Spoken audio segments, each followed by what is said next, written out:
আমরা যা ইমাজিন করি তা কিন্তু সবসময় নাও ঘটতে পারে।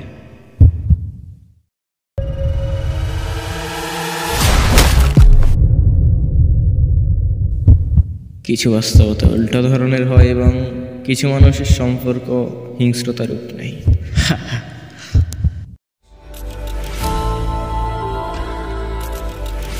সরি ব্রাদার, আমি আমার স্টোরি সেল করিনি।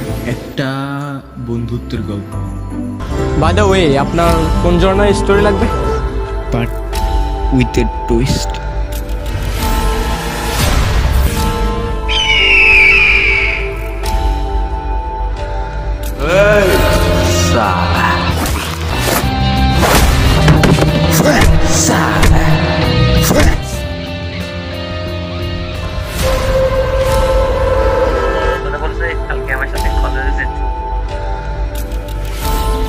তোর তো দরকার ছিল না ওদেরকে যাই গিফট করতে।